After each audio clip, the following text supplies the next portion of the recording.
नमस्कार मित्रांनो, अरुणाया लीगल कन्सल्टंटमध्ये मी ॲडव्होकेट संध्या गाडे आपलं स्वागत करत आहे.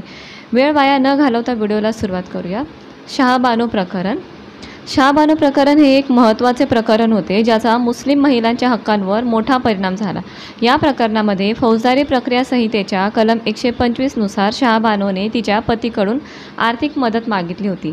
या प्रकरणामध्ये मुस्लिम वैयक्तिक कायद्यामध्ये आर्थिक मदतीबाबत स्पष्ट नियम नसल्याचे लक्षात आले. शहाबानो प्रकरणाचे मोठे राजकीय आणि सामाजिक परिणाम देखील झाले होते. प्रकरणाचे नाव आहे मोहम्मद अहमद खान विरुद्ध शहाबानो बेगम आणि इतर. त्याचा सायटेशन आहे AIR 1985 SC 945. निकालाची तारीख आहे 23 एप्रिल 1985. 1981चा हा दिवाणी अपील क्रमांक आहे 7454. त्यामध्ये खंडपीठ आणि न्यायाधीश होते. मुख्य न्यायाधीश YV चंद्रचूड, न्यायमूर्ती DA देसाई, न्यायमूर्ती O चिन्नप्पा रेड्डी, न्यायमूर्ती RS पाठक आणि न्यायमूर्ती M हमीदुल्ला बेग. प्रकरणामधील तथ्य अशी होती. 1932मध्ये मोहम्मद अहमद खान यांनी शहाबानो यांच्याशी लग्न केले आणि त्यांना 3 मुले आणि 2 मुली झाल्या. 1975मध्ये वयाच्या 62व्या वर्षी त्यांच्या पतीने त्यांना नाकारले आणि त्यांना मुलांसह त्यांच्या वैवाहिक घरातून हाकलून लावले. 1978मध्ये त्यांनी इंदूरच्या न्यायदंडाधिकाऱ्यांसमोर अपील दाखल केले कारण त्यांच्या पतीने त्यांना ₹200 मासिक भरणपोषण द्यावे असे अपेक्षित होते. त्यानुसार त्यांनी दर महिना ₹500 वाढीव भरणपोषणाची विनंती देखील न्यायालयासमोर केली होती. नंतर तिच्या पतीने 6 नोव्हेंबर 1978 रोजी त्यांना तिहेरी तलाक दिला. पोटगी टाळण्यासाठी बचाव म्हणून त्याचा वापर केला. ऑगस्ट 1979मध्ये दंडाधिकाऱ्यांनी पतीला दर महिना एकूण ₹25 पोटगी म्हणून देण्याचे आदेश दिले. जुलै 1980मध्ये शहाबानोने मध्य प्रदेश उच्च न्यायालयामध्ये भरणाची रक्कम वाढवून ₹179 प्रति महिना करावी अशी विनंती केली आणि उच्च न्यायालयाने तिची विनंती मान्य देखील केली. पतीने विशेष रजा याचिकेद्वारे उच्च न्यायालयाच्या निर्णयाला सर्वोच्च न्यायालयामध्ये आव्हान दिले. याचिकाकर्त्यांचे युक्तिवाद काय होते तर मुस्लिम पर्सनल लॉ बोर्ड अंतर्गत पोटगी. यामध्ये असा युक्तिवाद करण्यात आला की मुस्लिम महिलांना पोटगी देण्याची जबाबदारी मुस्लिम पर्सनल लॉ बोर्डाची आहे आणि दिवाणी न्यायालयांना मुस्लिम पर्सनल लॉ अंतर्गत मुस्लिम महिलांना पोटगी देण्याचा अधिकार नाही आहे. दुसरा होता शरिया कायदा. मुस्लिम पर्सनल लॉ बोर्डाने स्पष्ट केलेल्या शरियत कायद्याच्या तत्त्वांनुसार घटस्फोटानंतर 3 महिन्यांच्या इद्दत कालावधीनंतर मुस्लिम पतीला त्याच्या घटस्फोटित पत्नीला भरणपोषण देण्यास तो बांधील नाही. कुराणचा अर्थ काय होता तर प्रकरणामधील याचिकाकर्त्याने असा युक्तिवाद केला की कुराण मुस्लिम पतींना त्यांच्या घटस्फोटित पत्नींना इद्दत कालावधीनंतर भरणपोषण देण्याचे आदेश देत नाही. त्याचबरोबर फौजदारी प्रक्रिया संहिता कलम 125 नुसार याचिकाकर्त्याने असा दावा केला की ह्या प्रक्रिया संहितेच्या कलम 125मध्ये जे पत्नी, मुले आणि पालकांच्या पालनपोषणाशी संबंधित आहे ते असंवैधानिक आहे कारण ते वैयक्तिक कायद्याच्या तत्त्वांच्या विरोधात आहेत.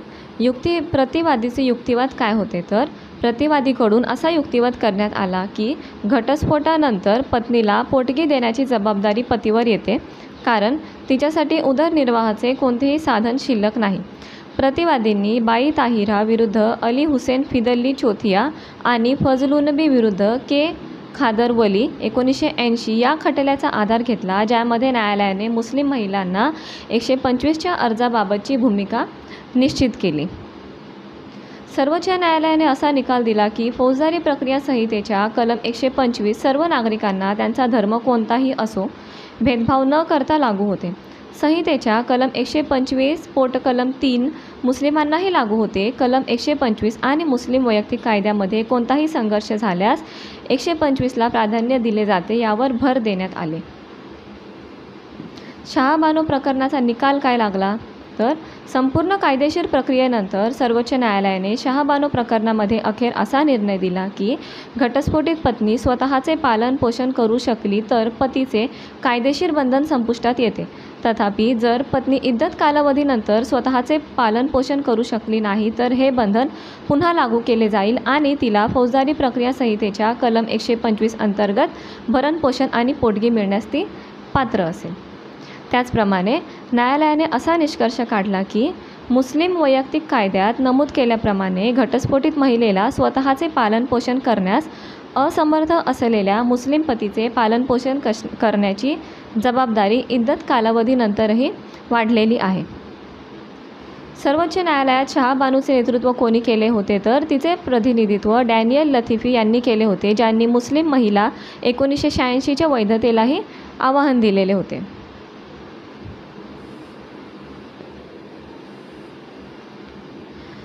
शहाबानूला किती भरणपोषण देण्यात आले तर प्रथम श्रेणी न्यायदंडाधिकारी यांनी शहाबानूला तिच्या पतीकडून दररोज 500 रुपये भरणपोषण देण्याचा आदेश दिला. न्यायालयामध्ये प्रलंबित असणाऱ्या कोणत्याही प्रकरणांमध्ये आधीचे जे प्रकरण आहे ज्याच्यामध्ये जजमेंट्स काय निघाल्या होत्या किंवा ऑर्डर्स काय निघाल्या होत्या ह्याचा हवाला दिलाच जातो. स्वाभाविकपणे तो दिलाच जातो, कारण की मागच्या केसमध्ये असंच प्रकरण होतं, ह्याच प्रकार सर्व त्याच्यामध्ये घडलेला होता. तर त्याच्यामध्ये काय निकाल दिला होता तर त्याची मदत घेऊन आत्ताच्या प्रकरणामध्ये त्याचा वापर केला जातो. हे न्यायालयीन प्रकरण किंवा जे पण जजमेंट्स वगैरे कोर्टाचे असतात जे आधीचे आहेत त्याचा वापर केला जातो.